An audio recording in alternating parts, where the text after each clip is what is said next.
Friendship is angelic, but man needs to be triply protected by humility if he is to eat the bread of angels without risk.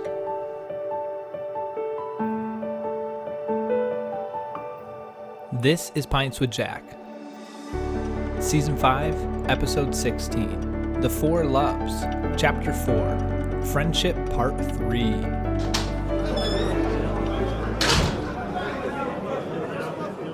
Good morning, everyone. Pints with Jack is your favorite weekly C.S. Lewis podcast, where three friends, Andrew, David, and myself, break down and discuss the works of C.S. Lewis. This season, we're talking about love, slowly and deliberately working our way through the four loves, the book where Lewis writes about affection, friendship, romance, and charity. But first, it has been a bit since we have recorded together. Gentlemen, how are you all doing? Andrew, how about you start? You've been the busiest of all of us. I've been quite busy. Thanks for asking. Well, in the new year, thanks be to God, I traveled up to Virginia during that marvelous snowstorm and took my canonical or ordination exams, 4 two-hour essays, and then came home, celebrated my 5th anniversary with Kristen. It's the wood anniversary, so I got her a wooden bookmark of Jane Austen and then a really nice set of the novels. Because paper comes from wood, right? It does. She got me a beautiful ashtray made out of wood for a pipe with a friend. And then flew out to Texas to face my oral exams, find out how I had done with my essays, and met with the standing committee and the Commission on Ministry for my final interviews. And all of those went swimmingly, thanks to many prayers from folks. And so I should be getting a letter soon saying that I am qualified to be ordained a deacon on June 25th. So busy. Also finished an article for the Perichoresis Journal. Did an article on Lewis and autobiography, which is great fun.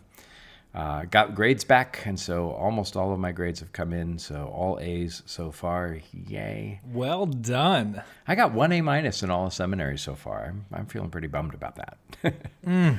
Pray for his soul. Yes. And then they're doing a 3rd edition of C.S. Lewis's Philosopher, and I've been asked to write an article for that. And so that's what I'm doing over the next couple of weeks before school starts in February.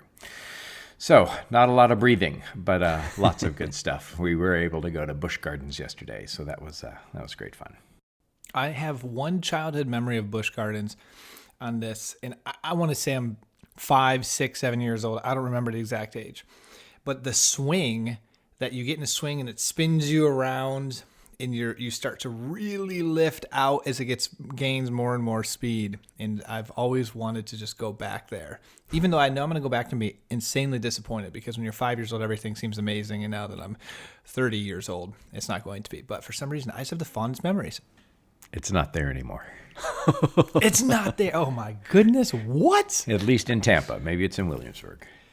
I might have gone to a different Busch Gardens if there's multiple ones too. So, well, my life, it's the beginning of the new year, and I'm following Father Mark Mary's. It's not about a lack of sincerity, but a lack of strategy. Matt has created this incredible habit routine. And so I literally have this sheet. The person that I'm here in Savannah with right now, I'm recording, Christian. You guys all met Christian on the recent episode. He looked at my thing, and he's a huge habit guy. He read Atomic Habits, and he's similar to me, and he goes, dude, this is just insane. You're weird. This is insane. So this is the beginning of my 2022 is all about that. And I've been doing really well with the spiritual ones and the physical ones. So daily mass, doing really well with a 30-minute morning routine with kind of like a holy hour, Bishop Barron's Word on Fire Bible, a decade of the Rosary, some silence and solitude, the Hallow prayer app. Shout out to that Hallow app. Their content is going through the roof. Whoop. And then the physical stuff, still need to work on the technology stuff a little bit better. Get back to these old pre-iPhone days is what I'm trying to get to. But anyways, going well there. And I'm in Savannah here because I am a godfather. And so had a baptism, and always get a little emotional with baptisms. I find the reciting our baptismal vows and renouncing Satan, there's just something powerful about those statements. They're so direct. And you say, I do. And I'm like, oh, that's just so beautiful. So I guess that's my life update, gentlemen. at Alexander's baptism, it begins with the rite of exorcism, and that boy screamed. We had to get that Batesian rigidity out of him. Exactly.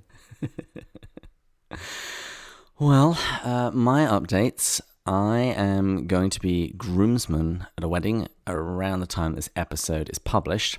So I've shaved off my beard, and I did it in stages. So, for 2 reasons. As every man knows, when you're removing facial hair, you have to do experiments along the way to see how you look with mutton chops and sideburns.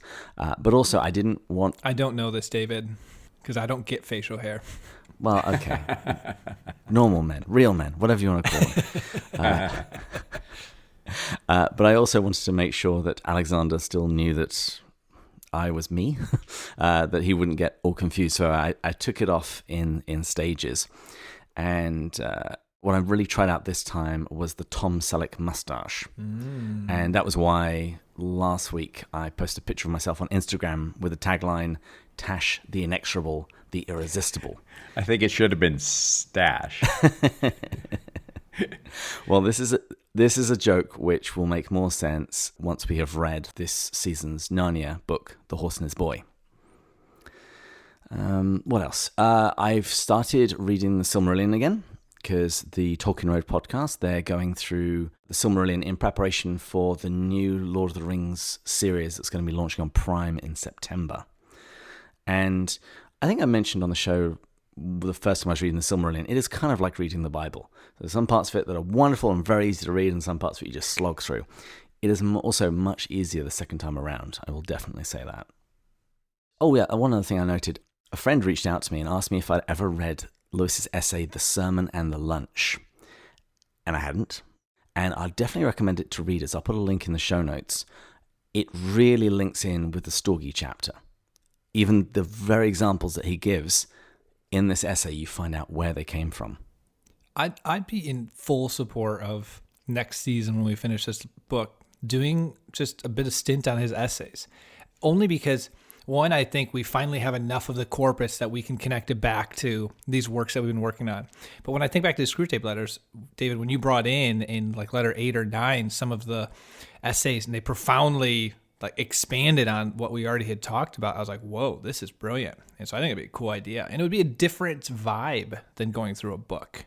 Without question, the essays are marvelous, and some of them are quite short, and some of them have some of the greatest ideas. And that quote that's at Westminster Abbey, I believe in Christianity as I believe the sun has risen, comes from an essay, is theology poetry. So I think that's a great call. Maybe we grab God in the Dock, which has got, I think, the best representative, and we cycle through.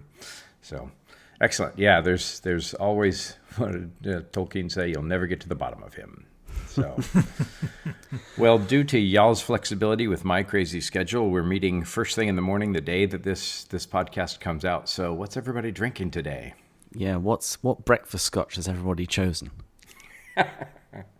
Kavacha shake. I think it's Kachava, actually. No, I'm here in Savannah, so my buddy, I usually always have like a protein shake in the mornings with some almond milk and some frozen berries. And he doesn't have my stuff, so we're improvising. I've been off coffee in the mornings. Just I find it's a little acidic for me, and so I've been experimenting with some low-acid coffees and skipping days of coffee. But for this morning, I've got a nice mug of Cafe Verona with a little milk in that, and so I'm off and ready to go. Well, I now have my brother and sister-in-law living with me, and they had made coffee this morning, and I'm pretty sure it was a Starbucks blend. It's actually rather delicious. Well, what is the proverbial curse? Is cursed is the man who blesses his neighbor, greets his neighbor early in the morning, but we will toast Deborah Benstead early in the morning and pray that you find God's blessing. So, cheers. Cheers. Cheers. Oh, that's disappointing. Not a Scotch glass. We should just get Taylor to insert our best ching and fly that in. No, they need the listeners need to hear us at our rawest. Yes. Yeah. The good and the bad. That's good. You get the good clings with the bad clings. Yeah. Okay, so last time on The Four Loves, In chapter 1, Jack discussed some of the key terms, and he asserted that love becomes demonic when it becomes deified. In chapter 2, we looked at the love of nature and country. In chapter 3, we spoke about storge, affection, the love of the familiar, and we saw how it goes bad when it becomes ravenous, entitled, obnoxious, or domineering. And then at the beginning of this month, we began chapter 4, which discusses Philia, friendship. And Jack told us that it's maligned by the moderns, and that he intends to rehabilitate it in this chapter, restoring the understanding and appreciation of friendship which we find in the ancient world. He distinguishes friendship from both companionship and allyship, and he comments that it's the least jealous of the loves, and it's generally uninquisitive. He explains that it doesn't so much add to survival value, but it adds value to survival. It may, as a side product, possibly either benefit or hurt society. And we looked at how Philia and Eros can coexist and develop. And last week we ended with Jack looking at how Philia can be established between the sexes where there is already companionship. But we read his warnings about how detrimental it can be when friendship is forced when there is no companionship. Anything worth adding before we move on? Well, I know we're under the gun a little bit, but I just wanted to say two things. First of all, companionship, I think, can give rise to all of the three natural loves. It doesn't necessarily have to do so, but it can give rise to storge, to Philia, certainly, and to Eros. Another thing is, these were written 60 years ago, 65 years ago. And I think that had Jack lived as long as his brother did, he would have lived until 1975. He would have lived 10 years longer. And if Joy had lived as well, I think that these are preliminary thoughts to which we can add things. Mm-hmm. And so I don't think we have to really necessarily fully agree or fully disagree with Lewis.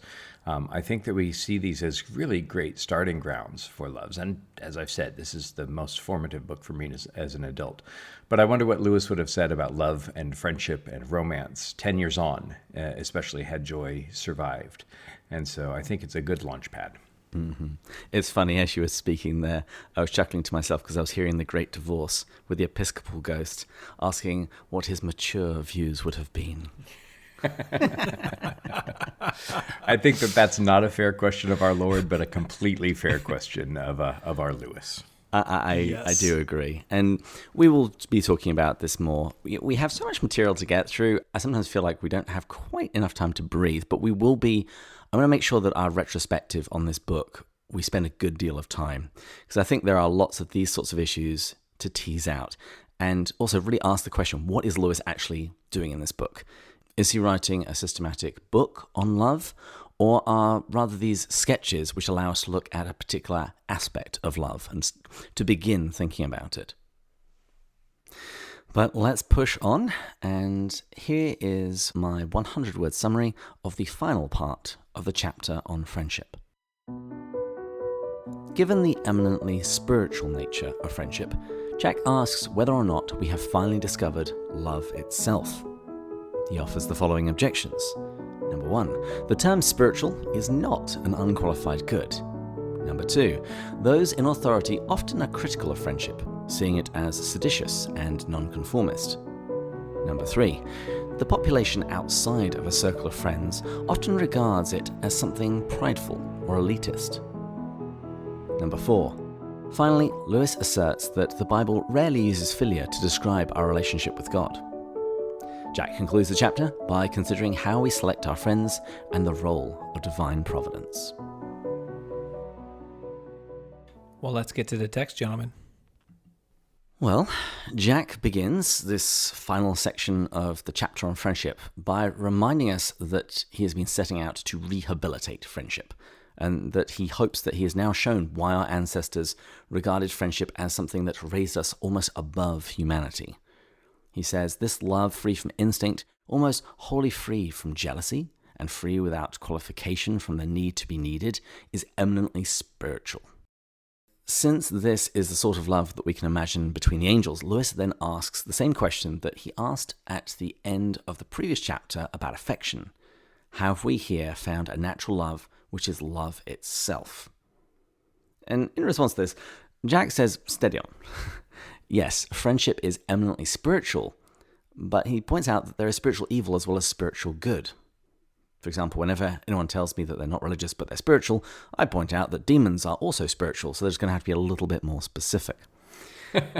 In assessing whether in Philia we have found love itself, Jack tells us that in addition to remembering that something which is spiritual is not necessarily spiritually good, we should also consider three main reasons why some folks are suspicious of Philia. Firstly, the suspicions from authorities. And we mentioned this before, and Jack says that sometimes this may be justified. Secondly, not only are authorities suspicious of friendship groups, he says that the majority of people outside of a group typically use derogatory language to refer to that group, calling it a coterie, a gang, a mutual admiration society. And while this might just be simple envy, he points out that because it's envy, it might actually strike closer to the truth than not. And lastly, he notes that the image of friendship is rarely used in Scripture to describe the relationship between God and man, typically preferring to use the more instinctive loves of storge and eros. Now, Lewis is going to respond to each of these, but what do you guys make of these three objections? Well, when I first came across them, I was asking myself, what's the point of this? Like, why is he bringing these objections up in the first place? And then, of course, you get the answer. He's sort of backing into truths. Like, the authority is suspicious of it because, and then there's a truth. And what we're going to see in a bit is friendship can provide strength to people and give them courage and allow them to do things they wouldn't have necessarily done, which in authority's case can mean against authority.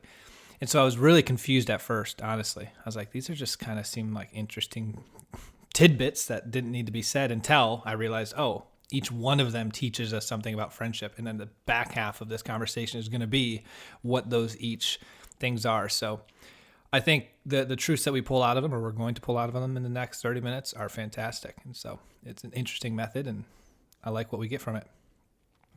I think here it's I think that's really well said, and it's so much fun to play around with this stuff. As I was thinking about this and looking over notes, I was reminded again, and it won't be the first nor the last time that I say it. Love is going out of the self towards the other.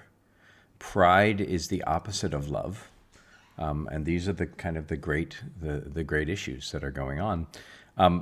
People ask whether or not the Inklings, this group of friends, were an inner ring.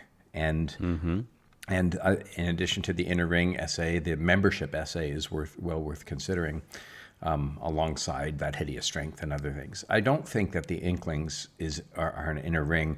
The inner ring, Lewis says, serves to exclude others, right? The clique, the gang, the squad, whatever. And pride exists to not to have things, but to have more things than someone else. And so an inner ring wants to exclude others. In the Inklings, anyone was welcome as long as they could contribute to the conversation in a way that suited everybody else. So friendship wants to add more people. Inner rings want to exclude people. And in friendship, as we'll see at the end of the chapter, the kind of odd response to reveling in this love is humility, is here I am amongst my betters. What are these folks doing, allowing me to be in their midst, a clumsy oaf? So inner rings, membership, pride, these are all about ranking. Are they good enough to join us? But friendship is about humbling. It's about kenosis and theosis. It's about seeing the God who humbles himself to death on the cross, and then imitating that humility and counting others as better than ourselves, which of course we'll come to at the end of the chapter. But I think that's a real revelation that I think is super helpful right here. I love that you said that, because my Hallow prayer this morning was a 10-minute meditation on Paul when he says, Christ did not consider himself equal. Let's be of the same mind as Jesus Christ. He didn't consider himself equal with the Father, but emptied himself. And you practically just stated those words. So not a coincidence. Listen to that this morning. It's almost like there's a spirit who is holy. Philippians 2, probably one of my favorite passages. Now, I actually looked in my book to see what I wrote against each of these objections. Under suspicions from authorities, I wrote, the Roman Empire was suspicious of Christians. Under suspicions from outsiders, I wrote, danger, but not certainty. With regards to the scriptural language, I pushed back a little bit. I had a bit of a think. And for storge, Scripture talks about God being father, mother hen, kinsman redeemer, so a relative. So I sort of figured that fell under storge. Eros, he mentions Christ as bridegroom of the church. And throughout the Old Testament, God as bridegroom to Israel. But I thought about the use of Philia, and I can think of quite a few very important examples. And I chatted about this a little bit with Mike Aquilina in our episode on the early church. Philia is used of our relationship with God, firstly in Exodus, when we're told that the Lord will speak to Moses face to face as one speaks to a friend. And in James, he describes Abraham's relationship with God as a friend of God. In Luke's Gospel, we hear that Jesus is a friend of tax collectors and sinners. And the really crucial passage in John, where Jesus says, I have called you friends, for everything that I've learned from my Father, I have made known to you. So we will get to Lewis's response to this, and I agree that while the majority of the references are to storge and eros, I think the Philia references in Scripture are important. I didn't look it up, but I was wondering that. I'm like, how did we get to a point where everyone speaks of a friendship with Jesus? And I assumed, honestly, classic, I assumed David looks it up, that Scripture had more to do with Jesus and friendship. And so I was kind of skeptical of his comment on that as well. Thanks for looking it up for us, David. Let me come flying in Lewis's defense. I think that what you see in all of these examples of us being friends of God, and I know the praise chorus, I am a friend of God, he calls me friend. The important part of that is that he calls me friend. It would be presumptuous for me to say Jesus is my buddy, right? Or God's my pal. And I think that there's something kind of fundamentally, even redemptively, not dishonest, but I think that Christ is, that God is in the Scriptures stretching the truth in order to dignify us, right? As a man speaks to a friend, but it's always canonic for God to stoop down and call us friends. It's condescension. It is condescension, and glorious condescension, and it also teaches us not to be haughty with those that we consider under us. And so I think that this, when God calls us friends, I think that this is this really thin veneer of friendship underneath the hand of agape that is self-sacrificing. And so I think that what you see here is agape disguised as friendship, if you will. I think that is 100% spot on. We're going to be recording in the morning because you're on fire today, Andrew. Well done. I have been very impressed with your comments, Andrew. I always am, but... Well, in the show notes, I will put a link to a song called Jesus is a Friend of Mine by Sonseed, and it is the worst earworm you have ever heard. So I invite our listeners to listen to it and not to hate me afterwards. But in the next section, Jack begins to consider the first of those objections, the suspicions about philia by those in authority. And he points out that while friendship is usually born of the moment when two people discover a common taste or common vision, that this shared point of view need not necessarily be nice. It can give rise to, he gives examples of torture, cannibalism, or human sacrifice.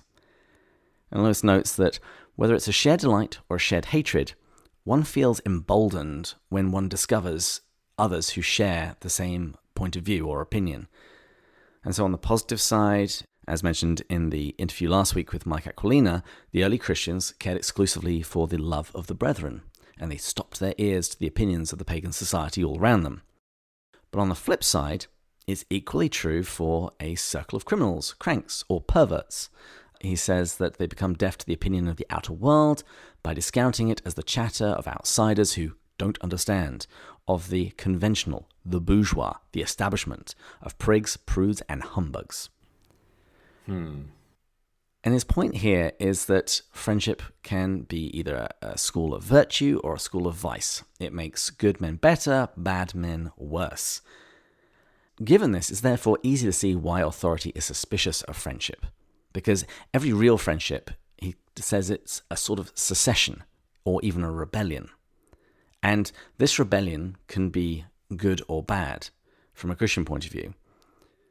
Jack ends this section by saying it may be a rebellion of serious thinkers against accepted claptrap, or of faddists against accepted good sense, of real artists against popular ugliness, or of charlatans against civilized taste, of good men against the badness of society, or of bad men against its goodness.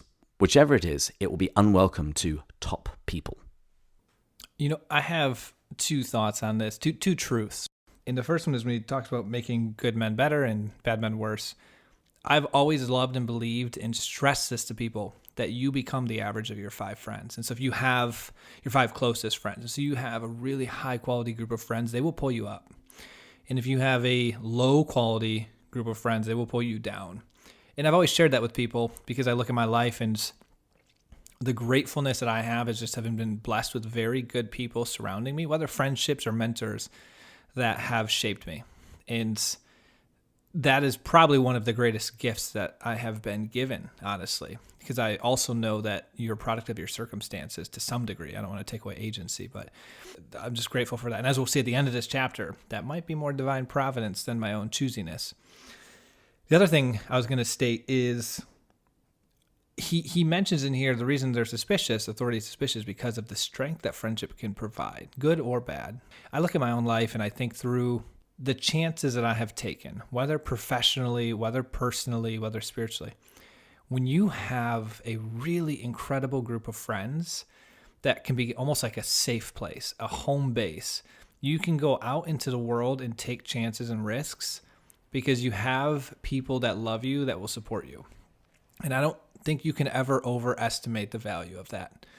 And so if anyone's listeners are listening to this and just feel like they don't have that, at the end, we'll see that Lewis mentions divine providence. I also think you can play a role in being open to friendships and being discerning in good quality friendships and being intentional in friendships and relationships. And would just highly encourage all of that because I just think they're so powerful. And so those were some of the truths that I thought he was sort of getting with the authority suspicious. Be suspicious. Don't be suspicious. That's a TikTok thing. Lewis ended the previous section by saying that he's not going to focus on the badness of bad friendships, but more about becoming aware of the possible danger in good ones. He says that friendship, like all natural loves, has a congenital liability to a particular disease. And he suggests that in the case of Philia, it's that friend groups are necessarily somewhat deaf to the outside world. And I love the example he gives. It's the most innocuous example of a group of stamp collectors. Lewis points out that the circle rightly and inevitably ignores the views of the millions who think it a silly occupation and of the thousands who have merely dabbled in it. But this is an essential feature of friendship. He says, as I know that I should be an outsider in a circle of golfers, mathematicians, or motorists, so I claim equal right of regarding them as outsiders to mine. So it's an essential feature of friendship, but what's the problem? He says, well, the partial deafness, which is noble and necessary, it encourages a wholesale deafness, which is arrogant and inhuman. And when a group cuts themselves off from receiving outside criticism, maladies become incurable, and the superiority of the group in their particular niche, be it stamp collecting or whatever, becomes an overriding superiority over all outsiders. And Lewis says that this ultimately results in something like a class, a self-appointed aristocracy. Do you agree that this is the congenital liability of friendship? I absolutely think that it can. Remember that the enemy is always going to try to turn us away from others and to think of ourselves more highly than we ought. In a similar way, he's going to try to get us to get our proportions off, think of others more highly than we should, or more lowly than we should. And I think that this is absolutely the case. There's also the quote in the same passage that I think could have been the quote of the week. People who bore one another should meet seldom. People who interest one another often. And it's that interest that gets born inside that kind of shows us that there is something so much better out there. And so I think that friendship being born in interest and mutual interest is such a good thing. But then the tendency to demean those who don't share our interest or to exalt those who do share our interest, if it's kind of like in Screwtape, okay, great, your patient has gone to church, wonderful, we can do great work in the church. Okay, your patient has found a friend. Good. Now let me make him think of himself or think of herself more highly than she ought, or others more lowly than they ought. I somewhat... That's hefty phlegm. I somewhat... I was in a band called the Hefty Phlegm once. I was thinking the same thing. It's like, that sounds like a rock band. That's a pub band right there. The Hefty Phlegms are playing tonight down at the Blue Bowl. Oh, Taylor should just keep all that in. I somewhat thought about this from a political perspective, because I do believe friendships can form around politics, if politics is a set of values that we somewhat surround ourselves with. And unfortunately, today in the political environment, it's become very bifurcated and all or nothing. And we've even seen studies where people won't become friends with the other sides of the political parties. And you almost become so strong in your views, empowered in your views. It's amazing that today, if you hold a view, you like to be around people that all support that view, and then you become deaf to anything else outside of it. And so I almost saw that was coming to my mind as I was reading this, the deafness, almost political deafness. And I was also thinking about it from the wealth perspective. That can happen to you. Become friends with people that share similar levels of economic status, and then you become tone deaf to poverty. You become tone deaf to suffering. And so, yeah, I do think this is possible when your friendship surrounds certain things to become tone deaf to the outside of the world. So we looked at the first strike against Philia, the distrust of authorities. Let's now look at the second strike, how outsiders regard these friend groups. And if you recall, in the last episode, we said that a good friendship makes the members of that friendship feel humble. Unfortunately, it can degrade from individual humility to corporate pride. And Lewis notes that nobody would call their own friend group an aristocracy, but this is a fault that we more clearly see in others. I'd say that goes for most sin in general. And he talks about 3 different kinds of pride: Olympian, Titanic, and vulgar. With regards to the Olympian pride, alluding to the gods of Mount Olympus, Jack tells the story of when he was at a conference and 2 clergymen were spouting some heretical nonsense, and Jack asked them a question, and their reply was to simply glance at one another and laugh. And he said that the sneering expressed very much what Americans would express by the saying, "Isn't he cute?" He says, you can hardly imagine how inoffensively it was done, or how clearly it conveyed the impression that they were fully aware of living habitually on a higher plane than the rest of us, grown-ups among children. Here was a sense of superiority so secure that it could afford to be tolerant, urbane, unemphatic. So that was Olympian pride. He then talks about Titanic pride, and this refers to the Titans, who were defeated by Zeus. And to illustrate this, he tells the story of a time when he was speaking at a university society, and he met someone whose attitude was just persistently restive, militant, and embittered. And while the 2 previous stories were referring to people of a high intellectual level, he points out that it need not always be like this. And for the vulgar pride, he talks about the way in which those who are established in a school or a military unit, how they speak in front of newcomers, where they purposely speak esoterically and in order to be overheard. He says, everyone who is not in the circle must be shown that they are not in it. And he gives another example of this, of someone he knew who would say things like, as Richard Button once said to me, and nobody ever dared ask him who this guy was. And whether it's Olympian, Titanic, or vulgar, the pride of friendship is hard to detect because it's hard to distinguish from philia, because friendship must exclude. He says the spirit of exclusiveness is an easy step, and thence to the degrading pleasure of exclusiveness. Do you have any particular thoughts over these different kinds of pride, the Olympian, Titanic, and vulgar? Friendship must exclude, but it must exclude in order to create a space to deafen one to the world and to sharpen one's hearing to somebody whose opinions can really grow you and stretch you. Membership in a ring lives to exclude. Friendship would always be on the lookout to hear that somebody else may have just a kernel of the same truth or care about the same questions that I care about, even if they care about them almost blasphemously. There's a reason that McPhee is included in that hideous strength. And so I think that, as all of these prides can be reversed. And all of these elements of pride can be reversed and serve as invitations. We must always be looking for how the most odious people to us have something in common with us that may make us go, oh, you too, because mercy is unstinting and unscrupulous. And if mercy will accept someone as lowly as you and me, mercy wants to extend to those even that we would dismiss, especially when we get gathered with our friends. Once again, our friendships, yes, should separate from the crowd, but not to exult in ourselves, but separate from the crowd because it would be impolite to the crowd to stay there. It would be rude. It would be selfish to talk about use our private language with somebody else who doesn't know it yet. And it should always be reaching out. The fields are white with harvest. Always be reaching out to find those elements in those people that we can have in common so that we can extend the love and the grace of God to them. It's this typical Lewisian flipping that we have to do. One of the questions I was going to ask is, do you think that friendship is also necessarily partially evangelistic? When I meet somebody who, say, doesn't have an interest in Lewis, I do want to share a little bit of what I love about Lewis with them in the hope of drawing them into that friend group. I was going to go to the means versus the ends that you alluded to, Andrew, there. And I like how you phrase that. It almost needs to exclude so the wait what you two thing can be more loud within the group because you're coming together around this beautiful thing.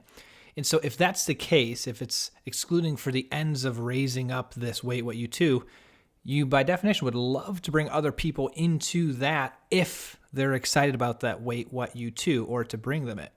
If it's trying to exclude just for the sake of exclusion, so no longer that end of raising up this truth that you guys see together, that's when it becomes a problem. And I really like that he used the word degrading pleasure of exclusiveness. Like, you really just have to ask yourself, are you getting pleasure out of excluding people? David, I like how you phrase that. You get pleasure out of bringing people in to the ring around that truth. And if that's growing bigger and bigger, that's incredible. I've had an experience just like this with our listener and supporter, Bud Summers. I fell into him into a Storge group. I go to attend a men's Bible study on Zoom on Wednesday morning, and Bud's there, and he's got interesting answers and knows what he's talking about. And it's like, man, I like that guy. There's a what you two there, and then we chatted a little bit about Scotch, and it's like, what you too. And then I mentioned Pints with Jack, and he became a subscriber and a supporter. And then he has been reading Till We Have Faces. And now every week or so, he texts me a line here or there. And there's this other sense of what you too. And so, yes, we exclude in order to humble ourselves and to love the main group. But we always look to, there's always this move of I'm among my betters when we're in friendship. Now, I had a couple of questions here that, Andrew, you've already addressed, and that was the question of whether or not the Inklings was this sort of a group. And I think we've identified the key thing that means that it wasn't an inner ring, the fact that it was open to others just as long as they could contribute. Only thing I'm going to push back there is Joy Davidman. Because as we said in the earlier episodes, if it was simply about being able to contribute to the conversation, she should have been able to do that, and I'm sure she did. But she was yet never really admitted to that particular ring. She wasn't admitted to the ring because she wasn't in country yet. They stopped meeting in 1949.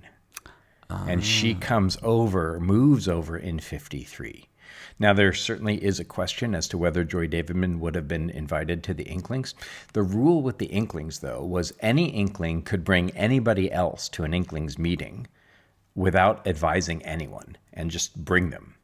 Whether or not the person was invited back depended on all of the Inklings saying, yeah, this person has a lot to include. And that's why, although there are 19 Inklings, there are lots of people that you hear mentioned over the course of 15, 20 years being brought in. So I think that maybe if the Inklings had still been meeting through the 60s, that Joy Davidman might well have taken a part, not because she was Lewis's bride, but because anybody's bride who could hold forth like she could and cared about the same questions and was as literate as she was would have, I think, probably been welcome. If not in the 60s, certainly in the 70s or 80s. She was American, though, just saying. Lewis was Irish. Well, yeah. Nobody's perfect.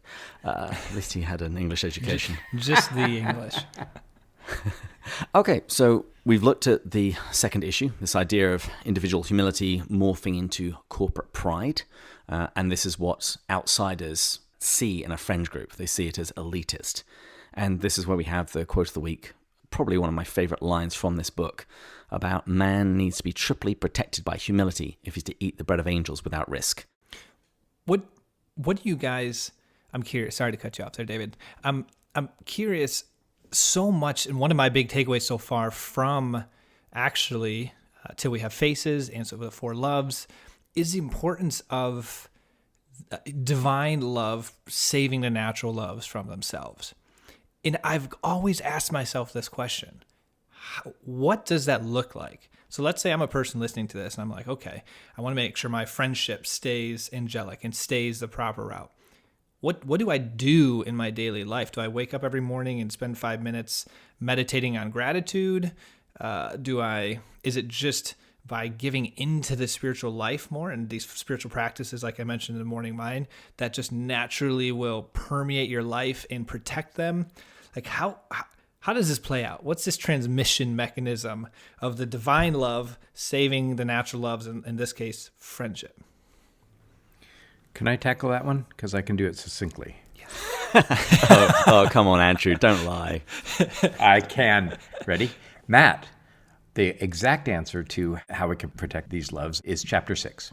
Which one's chapter 6? Oh, okay, dang it, I stand David. corrected. Andrew. That's agape. And so in agape, Lewis talks about how agape works with and redeems all three of the natural loves. And so that last chapter, what is the third time pays all, right? And so that last chapter will discuss exactly how this happens. So you're telling me delayed gratification. Not my strong suit. I'm just telling you to read more Lewis and faster. Or I have to read ahead, actually. Ahead? I'm going to add something else to this, and I'm sure this will be probably our main topic of discussion, both during that chapter and especially afterwards, trying to put all of this together. The other thing I would add to this is virtue. We see this throughout all of the loves. Whenever he talks about what needs to happen to keep that love in place, you can boil it down to the cardinal virtues. Prudence, temperance, fortitude, all of those. It helps keep those loves in place and allows you to love in the way that we're going to see in chapter 6. And virtue comes from abandoning self and looking to something higher. So now we come to the final issue which Lewis raised, and that was the issue of scriptural precedent. And in the final part of the chapter, he offers a suggestion as to why he thinks Scripture rarely uses friendship as an image of the highest love. He says that perhaps it's too spiritual to be a good symbol of spiritual things. He says that God can safely represent himself to us as father and husband, because only a lunatic would think that he was physically our father or our husband. But he says, if friendship were used for the purpose, we might mistake the symbol for the thing symbolized. We might be further encouraged to mistake that nearness, by resemblance, to the heavenly life which friendship certainly displays for a nearness of approach. Any thoughts on that? I'm really not quite sure how I feel about it. I think that Lewis talking about how friendship is in some ways the most spiritual of the natural loves is really true. It's not necessary to survival. It's not as physical. It's not inherent. It's not necessary. He said we need eros and storge to be conceived and reared. We don't need friendship. As we've talked about before in the past, society is suspicious of friendship because it's so rarely there, or they can't monetize it. And there's something fundamentally humbling about friendship. And that, I think, also kind of echoes of heaven, right? And so I think that the scriptures, I like Jack's point that friendship is too close an analogy, because an analogy has to take two unlike things and rope them together like a good poem. Friendship, because of its kenotic nature and theotic nature, kind of operates in the realm of divine love to a certain extent. And that's why I think the enemy has to work much harder in a much more complex way to pervert friendship, right, and get it really off track because it is so resembling. For God to call us friends, I think, is ultimately humble. And like I said, I wouldn't accuse God of being disingenuous, but I think that he stoops to honor us, and it's a sign of the stooping. And so I think that friendship is rich with the trappings of divine love, which is part of why it doesn't, I think, provide a good enough contrast to be as effective a metaphor as some of the others. Yeah, I think I struggled slightly. I was kind of maybe in between. I didn't disagree with the point. I definitely agreed with this concept that you can't use a spiritual to describe a spiritual. But I sort of thought, I've always operated under the framework that the affection is the most natural, then friendship, then eros, then agape. Even though eros has a very animalistic component to it from the sexual act, it also has an incredibly divine component to it, dying to yourself for your spouse, more than friendship probably even goes to. And so you can do that with friendship, but I think you're called to and almost required to, or within the eros one. And so I definitely thought it was much more spiritual than affection. But I probably would have put personally eros as even more spiritual than, even though there's not like marriage in heaven, I would have gone that way in the sense that if you define it as the most Christ-like. Yeah. Andrew is shaking his head. Get him, Andrew. See, they all echo God's love in different aspects, but the highest does not stand without the lowest, right? The beasts share storge, some aspects of storge and some aspects of eros, but I don't think the beasts share friendship with us, right? There's no such thing as a cheetah saying to another cheetah, "Oh, you too? You like antelopes too? Let's talk about that." It's all biological. And so because friendship is a higher love, right? Because the beasts don't share it, it takes on different qualities. And so I think that friendship is perhaps more like the angelic than it is like the beastly. And in that sense, when we're dealing with a higher realm, it's going to be dealing with different economy. The only real thought that I had in regards to this section was actually something that we mentioned before when we view God as our buddy, as our pal. I could get behind Lewis's point insofar as when we call God our friend, we might simply think of earthly friendships, and because it is so close to the heavenly, we might think that's it. That my relationship with God is like that I could have with a really good friend, but it goes no higher. Whereas with those other kinds of love, with the storge and with the eros, I necessarily know that God's fatherhood of me is infinitely greater than that of my biological father. That the relationship that I have with Marie, it only points towards something else. That is very clear to me. Whereas I think you could very easily mistake brass for gold if you view God as simply your friend, and rather than seeing it as a signpost, an arrow pointing towards something higher, you come to the signpost and you think you've actually found the reality. Friendship with God is always an act of humility or lowering for him, and it's always an act of exalting. As we near the end of the chapter, Lewis offers an assessment of how we save friendship from going bad. He says that friendship, like the other natural loves, is unable to save itself. In reality, because it is spiritual and therefore faces a subtle enemy, it must, even more wholeheartedly than they, invoke the divine protection if it hopes to remain sweet. And that we're going to find out about in chapter 6. He says that it shouldn't become a mutual admiration society, but that it must be a society full of appreciative love, since without it, it can't possibly be friendship. And when he's talking about the solution, he alludes to the Pilgrim's Progress.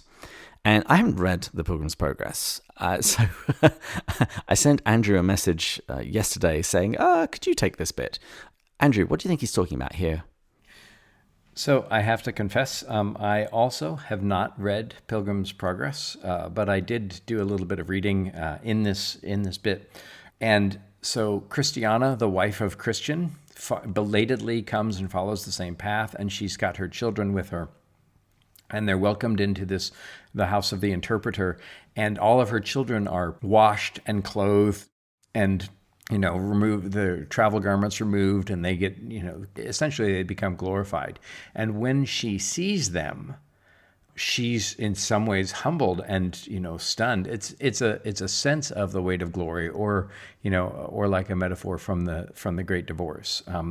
And so when she sees them as they really are, exalted by God, she feels humbled by her own children. And so there's a little bit of that too, where we see revealed our neighbor's glory. And in the weight of glory, Lewis says we can think too much about our own glory, but we can't think too much about our own neighbor's glory hereafter. And when she sees her own children glorified, it takes her out of herself and makes her realize just how precious these people are. And so I think that's part of what Lewis is going for here, the ultimate humility that must accompany friendship. The only thing I would add to that is, so I read the little section in the story. I think it's the fact that they are washed externally. They are clothed from without. Basically that somebody, capital S, is giving them these things. The glory that she is seeing was imparted to them. So in the same way that seeing them glorified takes her out of herself, it also points towards God. Exactly. And that's the move always of Christianity. That's the move always of divine love. That's the whole point of this book. And that's, the center of Lewis. Out of ourselves into Christ we must go. And Jack ends the chapter on friendship by talking about who becomes a friend. He says that affection is all about familiarity and therefore proximity.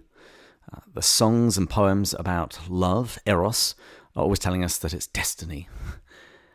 But in contrast, we could be under the illusion that we have chosen our friends, each of us ascending above the rest of mankind by our own native brilliance. However, Lewis points out that in reality, a few years' difference in the dates of our births, a few more miles between certain houses, the choice of one university instead of another, the accident of a topic being raised or not raised at a first meeting, any of these chances might have kept friends apart. So it might seem like it's just a matter of dumb luck. But he also points out that for a Christian, chance isn't really a thing. Mm-hmm. Referencing the end of John's Gospel, he says, "A secret master of ceremonies has been at work.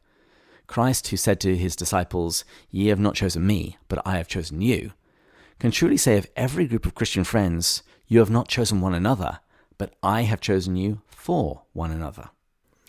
David, I'm not sure. I was just thinking about our chance meeting. And then this podcast being birthed out of that.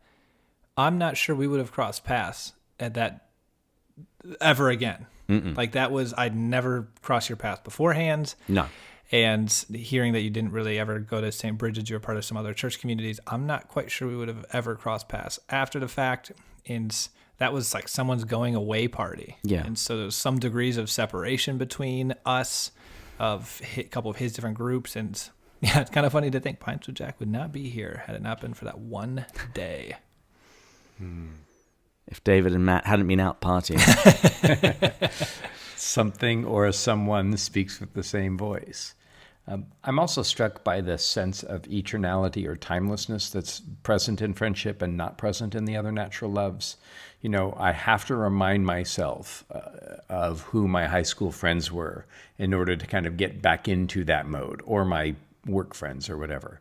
Lovers, when they're parted, need to reacquaint themselves with each other. But friends pick up as if no time has passed, right? And so there's almost something ongoing or eternal to the friendship love than to the other loves. And yes, it seems like chance on our own end, but I think that God intends for us great good, including one of the greatest goods in this world, which is friendship.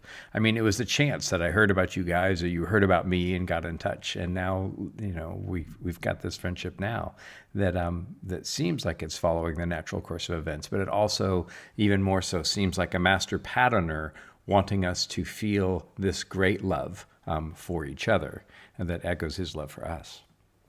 What's the role? How would you guys articulate the role between divine providence in your own agency over your friendships? Because, and the same thing can go for a married spouse. You can't just sit and necessarily wait for God to have the spouse knock on your door and say, "We're going to get married." You need to be open. You need to be seeking. But you also, and you need to be discerning and a little bit choosy, but you also have to recognize after it happens, God made this happen, clearly. And so how does that go with friendship for you guys? How do you think about that relationship? I don't think I'm going to solve sovereignty and free will in the closing minutes of this episode. So I'm just going to say it's a mystery and move on. I will. It's the same mystery that St. Paul recommends about our salvation, where he says, work out your salvation with fear and trembling, for it is God at work in you to will and to do of his good pleasure. And the same can be said of friendship. You do your best to maintain your friendships in fear and trembling and humility, because it is God whose good pleasure it is to give you these loves. And so I think that there's that tension, exactly as David said, between sovereignty and free will, that is a mystery to us and apparent to God. And I can't wait to hear him laugh when we discover how these things were of the same piece when we get to heaven. Andrew, you are bringing it this morning. Well, I'm going to end just by reading some of the closing lines of this chapter. The friendship is not reward for our discrimination and good taste in finding one another out. It is the instrument by which God reveals to each the beauties of all the others. They are no greater than the beauties of 1,000 other men. By friendship, God opens our eyes to them. They are, like all beauties, derived from him, and then, in good friendship, increased by him through the friendship itself, so that it is his instrument for creating as well as for revealing. At this feast, it is he who has spread the board, and it is he who has chosen the guests. It is he we may dare to hope, who sometimes does and always should preside. Let us not reckon without our host. And then he ends the chapter with a warning against excessive solemnity. And that's a subject which we'll return to in the next chapter when we look at Eros. And I just want to add that friendship should not only make us feel humble amongst our friends, it should make us humble and serving towards other people with whom we will never share friendship, but a great hope that they will find a friendship that has the same quality as ours, even though the subjects are vastly different. It should make us loving towards those for whom we will never be with whom we will never be friends. I hear the last call bell here at the King's Arm. And so we want to thank all of our Patreon supporters. There's been a wonderful influx here in the beginning of the year of new supporters. Almost all of our supporters usually support us at the Slack level or above, and so most of them are on Slack. So we've had incredible interactions on Slack lately. I love seeing it just gain momentum more and more and more every single season, with new people, new personalities, new insights, new denominations being represented. It's just a wonderful gift. And so we want to thank all of our supporters, especially our top tier supporters, Anonymous, Bill and Joanna, Snort, which when I sent Snort an email, it was Jake was the email, so I'm not sure Snort's the first name, but when I sent the email, it was the name used in Patreon. We're going with it. If you're listening to this, when I sent you the email of setting up a FaceTime, I didn't know if I should use Snort or Jake, and so I just went with hey and just left it at that.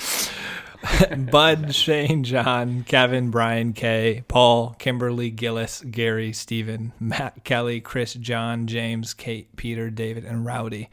Incredible to think that's just the top tier. We have so many wonderful supporters. You guys are a blessing. And so with all of that, guys, please join us next time, when we'll be going further up and further in. Cheers. Cheers. Cheers.